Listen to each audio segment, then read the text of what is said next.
Hermanos, Dios los bendiga. Continuamos con el estudio de los atributos de Dios. Y el día de hoy vamos a terminar con la primer parte de los atributos de Dios. Si se recuerdan, los habíamos dividido en dos partes.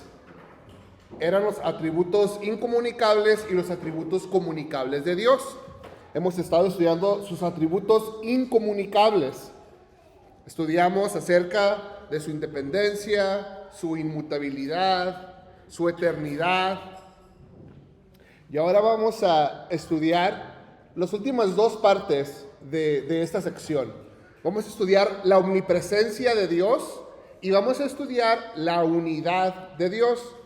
Con esto terminamos lo que es los atributos incomunicables de Dios. Antes de iniciar, quiero hacer una oración y entramos en tema porque tenemos bastante que cubrir. Padre, gracias nuevamente por este día. Gracias por la oportunidad de estar en tu casa, la oportunidad de venir a alabarte. Gracias porque podemos venir y aprender de ti. Pedimos, Señor, que nos enseñes en esta noche, que nos hables a través de tu palabra, de el estudio de tus atributos. Queremos conocerte más, Señor. Te damos gracias en nombre de Cristo Jesús. Amén. Muy bien. En la sesión pasada estuvimos estudiando la eternidad de Dios. Y hablábamos de cómo Dios no está limitado por el tiempo. El tiempo no tiene ningún efecto en Dios. Hablábamos de cómo el universo en el que vivimos tiene tres dimensiones o tiene tres estados, está dominado por tres cosas, que era la materia, el tiempo y el espacio. Todo lo que existe como materia en el espacio y en el tiempo. Pero Dios no. Dios está fuera del dominio de esas dimensiones. Y cuando hablábamos de la eternidad de Dios, estábamos hablando de cómo el tiempo no tiene dominio sobre Dios, no tiene ningún efecto sobre Dios. Por eso es un Dios eterno. Cuando hablamos de la omnipresencia de Dios, estamos hablando de cómo el espacio no tiene ningún efecto en Dios. Así como el tiempo no limita a Dios, el espacio tampoco limita a Dios. El prefijo omni, en la palabra omnipresencia, significa todo. Omnipresencia, por lo tanto, significa presente en todas partes. Vamos a estudiar también su omnisciencia más adelante. El mismo prefijo, omnisciencia, conocimiento de todo. Omnipotencia, que es todo el poder. Entonces, omnipresencia es que Dios está presente en todas partes. Y esa es la definición que tenemos de la omnipresencia de Dios. Dios no tiene ni tamaño ni dimensiones espaciales. Y está presente en todo punto del espacio con todo su ser. Sin embargo, Dios actúa diferente en diferentes lugares. De nuevo, empezamos por partes y al final siempre tenemos algo que nos da un poquito de balance en nuestra definición. Dios no tiene ni tamaño ni dimensiones espaciales y está presente en todo punto del espacio con todo su ser. Cuando estudiamos Génesis 1.1, ¿qué nos dice Génesis 1.1? En el principio creó Dios los cielos y la tierra. Y como estudiábamos en la sesión pasada, antes de que Dios iniciara con el proceso de la creación, no existía ¿qué? Ni materia, ni tiempo, ni espacio. Estas tres cosas, materia, tiempo y espacio, comenzaron a existir cuando Dios inició con la creación. Como Dios creó el espacio, Dios no está limitado por el espacio. Dios está presente en todas partes. Y vamos a ver algunas citas que nos hablan acerca de esto. Empezamos con Jeremías 23, del 23 al 24.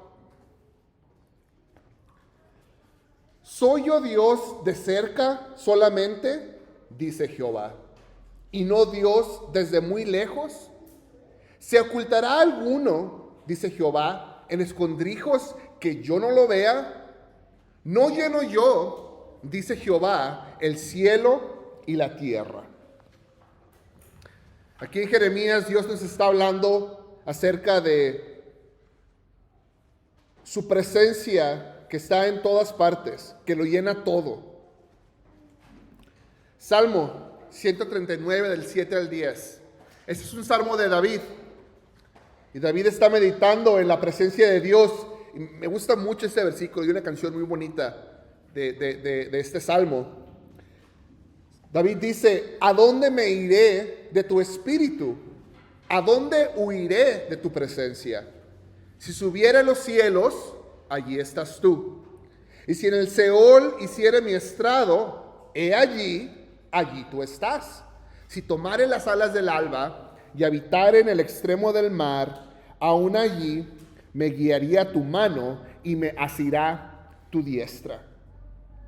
No hay ninguna parte del universo donde uno pueda huir de la presencia de Dios. Y si se fijan aquí, está hablando de los cielos, está hablando del Seol. ¿Qué es el Seol? ¿Qué es? El abismo. Se traduce en diferentes partes, también se traduce como Hades, o comúnmente le llamamos el infierno. Aquí está diciendo, si en el Seol hiciere mi estrado, he allí tú estás. No hay ninguna parte en todo el universo creado donde la presencia de Dios no esté. Ahora, cuando pensamos o cuando hablamos de que Dios está en todas partes, tenemos que tener cuidado de no pensar que solamente una parte de Dios está en un lugar y otra parte de Dios está en otro lugar. Aquí cuando David está hablando de la presencia de Dios, está diciendo que Dios mismo, con todo su ser, está presente. No está diciendo que una parte de Dios está presente. A veces para nosotros es difícil pensar esto o entender esto porque estamos dominados por el espacio. Vivimos en un universo que tiene bajo el dominio del espacio. Dios no. Entonces, cuando pensamos que Dios está en todas partes, no es que una parte de Dios esté aquí y otra parte de Dios está allá, sino que todo su ser está presente en todas partes, todo el tiempo. Tenemos que dejar de pensar en Dios en términos espaciales, en términos de espacio. Dios está presente con todo su ser en toda parte del espacio. De nuevo, es un concepto un poquito difícil de comprender, pero Dios está presente con todo su ser en toda parte del espacio. Y de nuevo, al igual cuando estudiábamos la eternidad de Dios, tenemos que reconocer que el tipo de existencia que tiene Dios es completamente diferente a la de nosotros. Dios existe de una manera completamente diferente a la de nosotros, donde el espacio, el tiempo y la materia no tienen dominio. Y siguiendo con este punto entonces, vemos que Dios no tiene dimensiones espaciales. Entonces, afirmábamos primero que Dios está presente en todas partes. Y de la misma manera tenemos que afirmar que ningún espacio puede contener a Dios, por más grande que sea este espacio. Primera de Reyes 8:27 nos habla de esto. Pero ¿es verdad que Dios morará sobre la tierra? He aquí que los cielos Los cielos de los cielos no te pueden contener. ¿Cuánto menos esta casa que yo he edificado?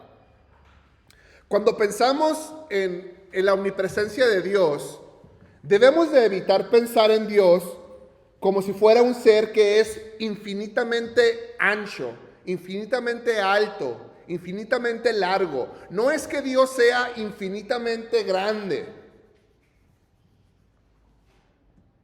sino que tampoco es que Dios viva en un espacio que es infinitamente grande. O tampoco debemos de pensar que Dios es algo así como un espacio más grande que contiene el universo o el espacio donde vivimos. Lo que tenemos que intentar hacer es dejar de pensar en Dios en términos de tamaño o en términos de dimensiones espaciales. Dios es un ser que existe sin dimensiones de espacio. Dios no tiene alto, largo o ancho. Nosotros tenemos, todo lo que existe en el universo tiene alto, ancho y largo. Y existe en un punto en el espacio específico y solamente en uno, en un momento específico en el tiempo. Dios no. Dios existe sin tamaño ni dimensiones de espacio.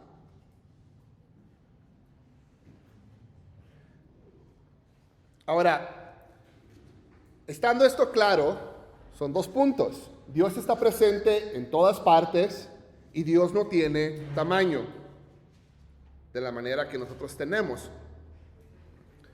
A veces nos puede ser un poco confuso el pensar que Dios está presente en todas partes. Les voy a hacer una pregunta. A ver si me contestan lo que quiero. ¿Cómo definirían el infierno? ¿Quién me da una definición del infierno?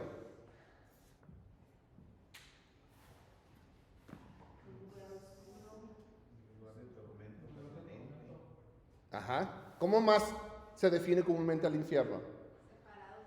Separados de Dios. Y por esa misma vena, ¿cómo más se define el infierno? ¿Cómo? Sí. Pero lo que dijo Crisi, separados de Dios. ¿Cuántas veces han escuchado decir que el infierno es la ausencia de la presencia de Dios? No sé si ustedes lo han escuchado, yo lo he escuchado muchas veces. Incluso es una manera como yo me he referido al infierno. La ausencia de la presencia de Dios. Eso es el infierno. Me di cuenta, estudiando esto, que es una definición incorrecta. Leíamos ahorita el Salmo 90, ¿qué era? Salmo... Ajá. ¿Y qué decía David? Pensar que Dios no está presente en el infierno es incorrecto. Y es un poco raro, pero es incorrecto. Dios creó todo lo que existe, incluido el infierno, incluido el Seol, incluido el Hades, como lo quieras llamar. Dios lo creó todo. Dios está presente en toda su creación. Todo su ser está presente. Y la manera de cómo podemos resolver este conflicto interno que tenemos al pensar que Dios está presente en el infierno es al darnos cuenta de que Dios está presente en diferentes partes de diferentes maneras, o se manifiesta de diferentes maneras en diferentes partes. Dios puede estar presente, su presencia puede estar en un lugar para castigar, para sustentar o para bendecir. Entonces, afirmamos que Dios está presente en todas partes, todo su ser está presente en todas partes, incluido el infierno, incluido el cielo, incluido todo. Pero Dios puede estar presente para castigar, para sustentar o para bendecir. Entonces Dios está presente de diferentes maneras en diferentes lugares. O de otra manera, Dios actúa de diferentes maneras en diferentes partes de su creación. Vamos a tomarlos unos por una. Primero, Dios está presente para castigar. Amós 9, del 1 al 4. Vi al Señor que estaba sobre el altar y dijo: derriba el capitel y estremezcanse las puertas y haz los pedazos sobre la cabeza de todos. Y al postrero de ellos mataré a espada. No habrá de ellos quien huya ni quien escape. Aunque cavasen hasta el Seol y de vuelta, aquí está hablando del infierno, aunque cavasen hasta el Seol, de allá los tomará mi mano. Y aunque subieren hasta el cielo, de allá los haré descender. Si se escondieren en la cumbre del Carmelo, allí los buscaré y los tomaré. Y aunque se escondieren de delante de mis ojos en lo profundo del mar, allí mandaré a la serpiente y los morderá.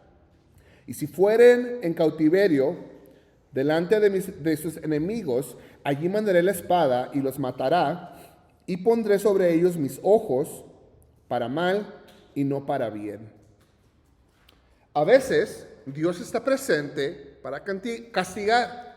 Es en el caso aquí de este versículo en Amós. Y pareciera que ese es el caso en el infierno también. Dios está presente para castigar. Dios también puede estar presente no para castigar ni para bendecir, sino para sustentar. Hebreos 1:3.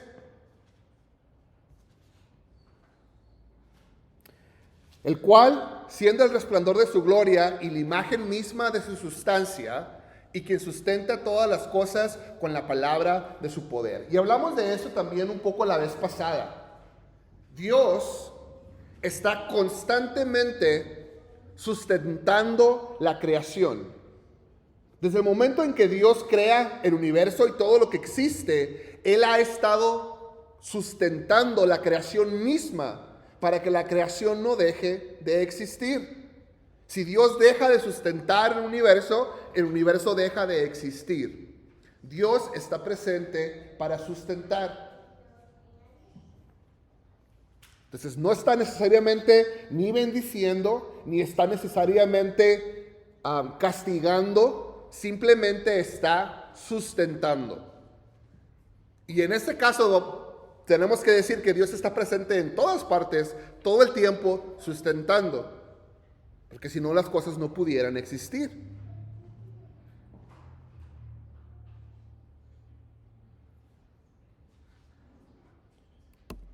Y por último, Dios está presente para bendecir. Salmos 16:8. Me mostrarás la senda de la vida. En tu presencia hay plenitud de gozo, delicias a tu diestra para siempre. La mayoría de las veces, cuando en la Biblia se habla de la presencia de Dios, cuando los escritores de la Biblia se refieren a la presencia de Dios, se refieren a la presencia de Dios para bendecir, a la presencia de Dios para traer bendición. Usualmente esta es la manera como se refieren en la Biblia. Cuando habla de la presencia de Dios, usualmente está hablando para traer bendición.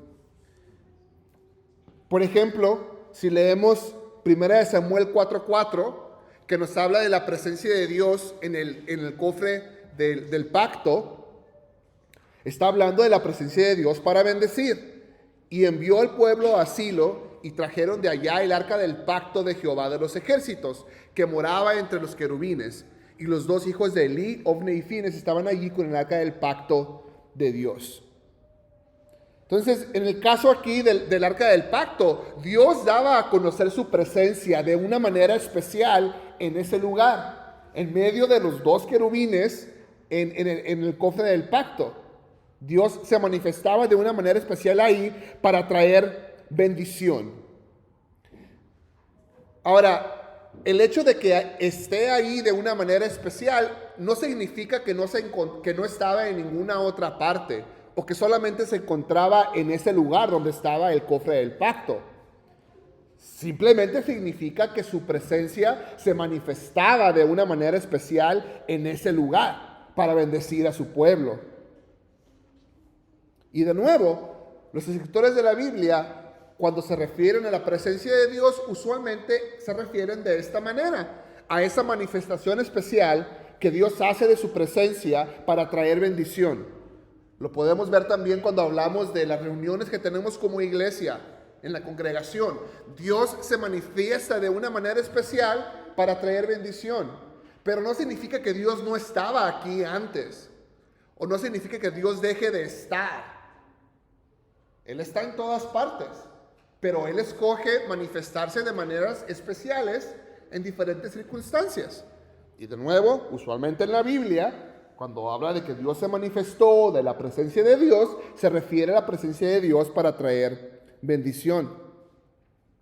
Ahora, en contraste, cuando en la Biblia habla de que la presencia de Dios está lejos o que no está presente, se refiere por lo regular que no está presente para bendecir. Por ejemplo, Isaías 59:2.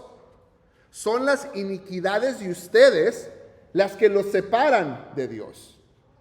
Son esos pecados los que lo llevan a ocultar su rostro para no escuchar.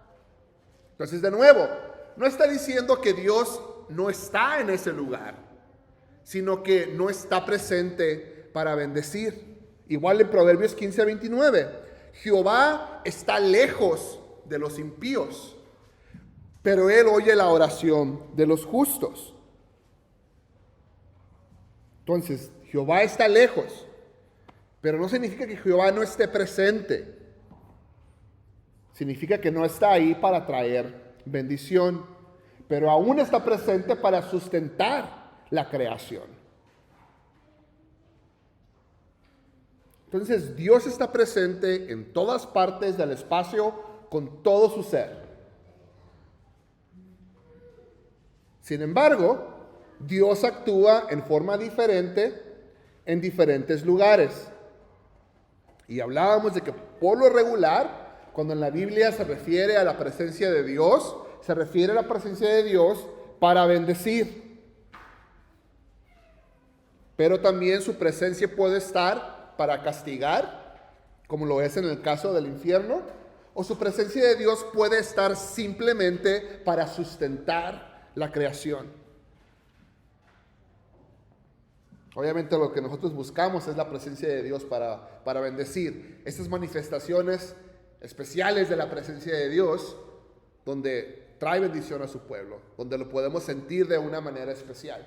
Pero Dios ya está ahí, siempre está ahí, pero está de diferentes maneras. Esa es la omnipresencia de Dios. Dios está presente en todas partes, todo el tiempo. Dios no tiene dimensiones espaciales, no lo puedes medir, no tiene ancho ni alto. Existe de una manera diferente y Dios está presente en todas partes, pero actúa de maneras diferentes en diferentes lugares, en diferentes circunstancias, pero siempre está ahí presente.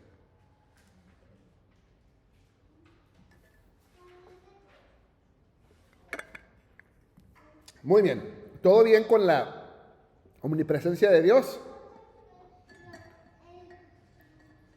Muy bien. Nos movemos a la siguiente. La unidad de Dios. Y este es el último atributo incomunicable que vamos a estudiar.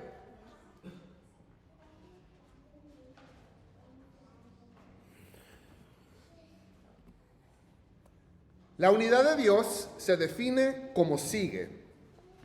Dios no está dividido en partes. Sin embargo, vemos diferentes atributos de Dios recalcados en ocasiones diferentes. Dios no está dividido en partes. Cuando la Biblia habla de los atributos de Dios, nunca señala o se refiere a un atributo como más importante que el resto de sus atributos. Se da por entendido que todo atributo es completamente cierto en cuanto a Dios y es cierto en cuanto a todo el carácter de Dios. Ahorita estamos estudiando los atributos de Dios y los estamos viendo uno por uno y los estamos clasificando entre incomunicables y comunicables y luego vamos a clasificar los comunicables un poquito más. Pero les decía en un principio, cuando recién empezamos a estudiar, les hablábamos de que esta clasificación o esta división que estábamos haciendo de los atributos de Dios era simplemente para poder estudiarlos de manera organizada. Y hasta ahí. Por eso los dividimos de esta manera. Simplemente para poder estudiarlos. La unidad de Dios, el atributo de la unidad, está directamente relacionado con ese punto. De hecho, es lo contrario de lo que estamos haciendo. La unidad de Dios nos dice que Dios no está dividido en partes. Todos sus atributos son ciertos todo el tiempo. Vamos a escarbar un poquito más y va a quedar más claro. Primera de Juan 1:5.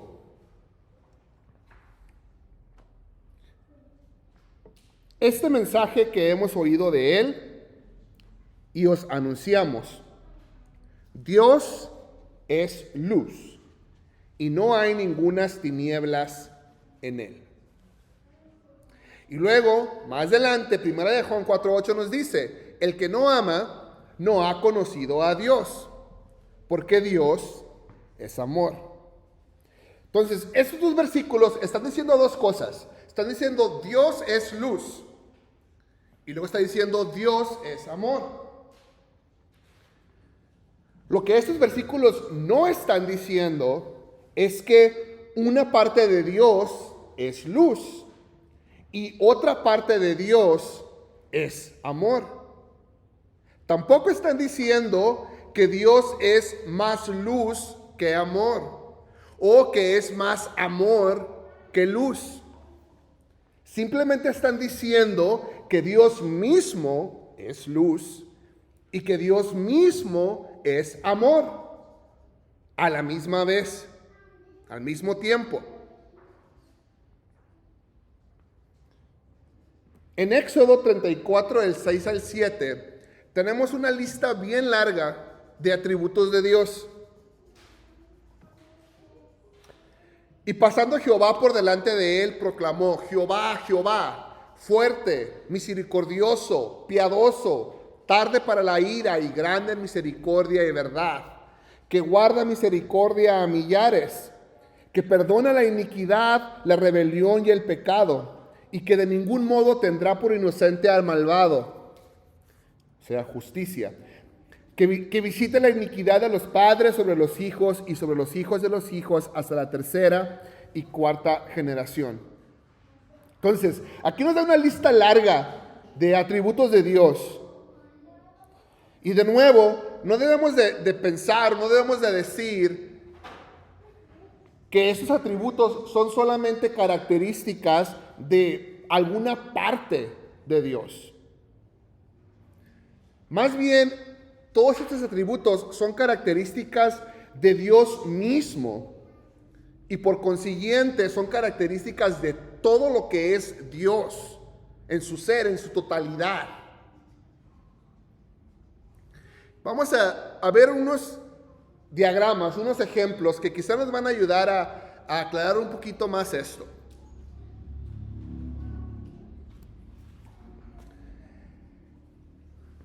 La esencia de Dios no es una colección de atributos. Dios no es una colección de atributos. Y aquí tenemos una lista bien larga de atributos. Eternidad, omnipresencia, independencia, amor, conocimiento, misericordia. Todos estos son atributos de Dios. Pero cuando pensamos en Dios y en su esencia, no debemos de pensar como si tienes todos estos atributos y todos ellos en conjunto son Dios o es lo que conforman a Dios. Dios no es una colección de atributos. Dios no tiene partes. No es como que tiene una parte de amor, una parte de ira, una parte de celos, una parte de eternidad, y pones todas esas partes juntas y ya tienes a Dios. Dios no es así. Entonces, si Dios no es una colección de atributos, quizá Dios es esto. Tienes a Dios en el centro y luego tienes un montón de atributos alrededor. Pero los atributos de Dios no son adiciones a su ser. Tengo ahí un error de ortografía, dice no son. Los atributos de Dios no son adiciones a su ser. No es como que tienes a Dios y luego le agregas atributo de amor, le agregas atributo de santidad, le agregas atributo de misericordia y ahora sí tienes a un Dios completo. No, Dios no es así. Los atributos de Dios no son adiciones a su ser. Entonces, no son un conjunto de atributos que pones juntos y crean a Dios y hacen a Dios. Tampoco son atributos que le agregas a Dios.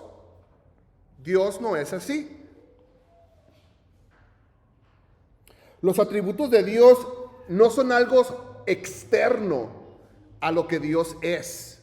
No es algo que le agregas a lo que Dios es.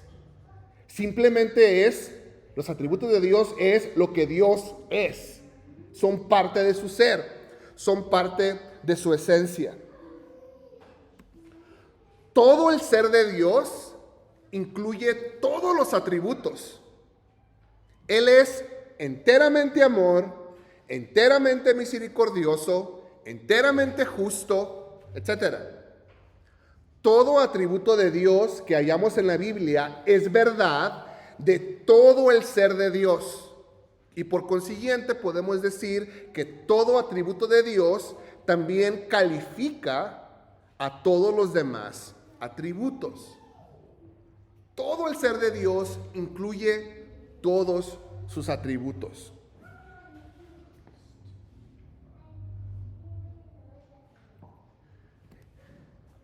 Vamos a intentar visualizarlo de esta manera. Tenemos a Dios en el círculo. El círculo es Dios. Imagínense que las líneas horizontales son el amor de Dios. Y las líneas verticales son la justicia de Dios. ¿Qué es lo que vemos aquí? Que todo el ser de Dios está lleno del amor de Dios en las líneas horizontales. Pero también todo el ser de Dios está lleno o está completo de la justicia de Dios en las líneas verticales. ¿Y qué pasa con las líneas horizontales y verticales? Se cruzan. En todas partes se están cruzando. Entonces el amor y la justicia de Dios están entrelazados, el uno con el otro, y toda la esencia de Dios está entrelazada o está llena de el amor y de la justicia de Dios. Y de hecho, podemos seguir agregando atributos. Le agregamos unas líneas así, en diagonal, que son su santidad, y luego le agregamos otras del otro lado, y son su sabiduría. Y luego, de nuevo, ¿qué es lo que nos dice este diagrama? Todo el ser de Dios está completo de su amor, de su justicia, de su santidad y de su sabiduría. ¿Y qué pasa con cada una de esas líneas?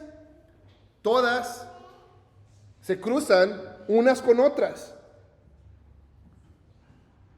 Y podríamos seguir trazando líneas, haciendo que se crucen más y más con cada uno de los atributos de Dios. El punto es que cada atributo de Dios es simplemente una manera de describir un aspecto del carácter o del ser total de Dios. Cuando hablamos de un atributo de Dios, simplemente estamos describiendo un aspecto de quién es Dios, un aspecto de la totalidad de Dios. Y cuando hablamos de un atributo, por ejemplo, de su amor, y si lo ponemos en este diagrama, tenemos que decir que el amor de Dios es un amor justo, es un amor santo, es un amor sabio, es un amor omnipotente, es un amor eterno. Y si hablamos de su justicia, tenemos que decir que su justicia es una justicia santa, es una justicia sabia, es una justicia eterna. Y así sucesivamente. Cada atributo de Dios comunica o califica a los demás atributos. Dios no es una colección de atributos independientes. Dios tampoco es un ser al que le añades atributos. Dios es Dios. Y nosotros simplemente describimos diferentes aspectos de la naturaleza de Dios. Y eso es lo que le llamamos atributos de Dios. Pero no puedes separarlos, no puedes tomar solamente un atributo y dejar los demás por fuera. No puedes tratar un atributo por él solo sin tomar en cuenta los demás atributos. Me ha tocado encontrarme con personas que quizá acaban de empezar a venir a la iglesia o acaban de empezar a leer la Biblia y se confunden mucho con este aspecto. Porque piensan acerca del amor de Dios, de la gracia de Dios, que usualmente cuando alguien viene a la iglesia son de las primeras cosas que aprende y son las cosas que lo atraen. Pero luego empiezan a aprender acerca de la justicia de Dios, de la ira de Dios, de la santidad de Dios. Y como que no les cuadran las cosas. No les es difícil comprender cómo es que podemos hablar de un Dios amoroso, de un Dios de gracia, y a la vez hablar de un Dios de justicia y de un Dios santo. Es un poco, parece que hay una contradicción, pero la contradicción está ahí porque estamos tomando un atributo solo y lo estamos estudiando como si los demás atributos no existieran. Pero tú no puedes estudiar a Dios de esa manera. Cuando estudias cualquier atributo de Dios, cualquier característica del ser de Dios, tienes que tomar en cuenta todos sus atributos. Tienes que tomar en cuenta todo su ser. Porque Dios no es una colección de atributos. Dios es Dios. Y los atributos son simplemente maneras de cómo nos referimos o cómo nos expresamos de características de Él. Ahora, ¿por qué entonces la Biblia habla de estos diferentes atributos de Dios? Y va relacionado con lo que decía ahorita al principio. ¿Por qué estamos estudiando los atributos de Dios uno por uno? ¿Y por qué los dividimos entre incomunicables y comunicables? Después vamos a hacer más divisiones. ¿Por qué hacemos esto? Si estamos diciendo que Dios es uno, que los atributos por sí solos no los podemos estudiar por sí solos o tomar en cuenta por sí solos. Hacemos esto, o la Biblia hace esto, porque no podemos entender a Dios en su totalidad. Y esto fue algo también que hablábamos en la primera sesión. Podemos entender cosas acerca de Dios, pero con nuestra mente limitada, nunca vamos a poder decir que sabemos todo lo que debemos de saber acerca de cualquier cosa de Dios. Dios es un Dios infinito. No podemos aprender o no podemos estudiar todo de una sola vez. Nos es imposible. Necesitamos aprender acerca del carácter de Dios desde diferentes perspectivas con un tiempo limitado, que tenemos tiempo limitado y tenemos una mente limitada. Y tenemos que ver a Dios desde diferentes perspectivas. Pero estas perspectivas, primero no debemos de olvidar de que en realidad Dios es uno. Y en segundo lugar, tenemos que tener cuidado de no pensar que un atributo está en contra de otro atributo. Tenemos que mirar a todos los atributos simplemente como maneras de describir el carácter de Dios en su totalidad. Ahora, ¿qué significa esto en términos prácticos? Significa que nunca debemos de pensar que Dios es un Dios de amor en un punto en la historia, en un momento en la historia, y que Dios es un Dios de ira o de justicia en un punto diferente en la historia. No es correcto decir que Dios es un Dios de justicia y es un Dios de ira en el Antiguo Testamento y que Dios es un Dios de amor y es un Dios de gracia en el Nuevo Testamento. No podemos verlo de esta manera.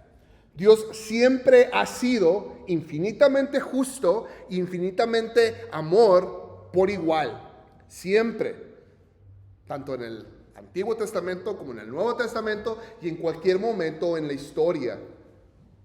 No podemos decir, Dios es amor aquí, Dios es justicia acá. Todo lo que hace Dios, tanto en el Nuevo y en el Antiguo y en el Nuevo Testamento, es completamente coherente o está de acuerdo con estos dos atributos, con su amor y su justicia. No podemos contrastar uno con otro y decir, en este momento Dios era justicia y en ese momento Dios era amor. Dios siempre ha sido justicia, Dios siempre ha sido amor. Las dos cosas siempre están juntas.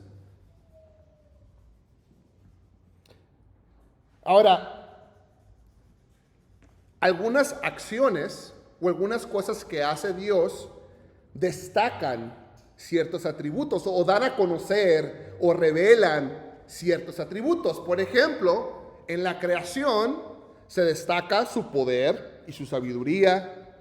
En el castigo de Sodoma y Gomorra se destaca su santidad, su justicia, su ira. En la expiación se destaca su amor y justicia. En la creación del cielo, en el esplendor del cielo, se destaca su gloria y su belleza. Diferentes acciones destacan diferentes atributos de Dios.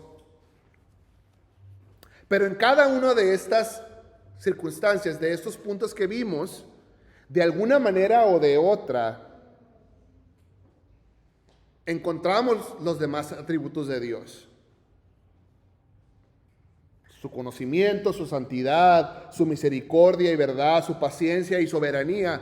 Cada uno de estos atributos los podemos encontrar en cada uno de estos puntos. Están allí de alguna manera. Pero en esa acción en específico es más notable algún atributo en específico. Pero en realidad es difícil encontrar algún atributo de Dios que no se manifieste o que no se refleje en las acciones que Dios toma, sobre todo cuando nos referimos a la historia de la redención del hombre. Todos sus atributos están ahí presentes. Su amor, su justicia, su santidad están presentes en todo el transcurso de las acciones de la historia que Dios ha hecho. De alguna manera están todos presentes, pero podemos destacar uno sobre otro. Entonces les pregunto, todavía no viene la pregunta. Dios es una unidad y todo lo que hace es un acto de la persona total de Dios. Cuando Dios hace algo, es Dios en sí, todo su ser, el que lo está haciendo. Ahora sí viene la pregunta. ¿Cuál es el atributo más importante de Dios?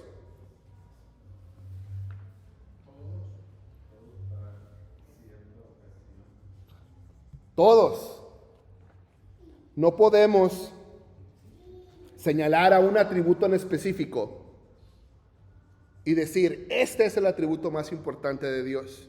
Este es más importante que los demás. No podemos decir que la santidad de Dios, o que su amor, o que su justicia, o cualquier otro atributo es más importante que otro, o es el más importante en su ser. Si hiciéramos esto, estaríamos pensando equivocadamente en Dios como una combinación de varias partes, y que de alguna manera ciertas partes son más grandes o más influyentes que las demás. De hecho, en este contexto, la pregunta de ¿cuál es el atributo más importante? No tiene mucho sentido, porque ¿a qué nos referiríamos con más importante?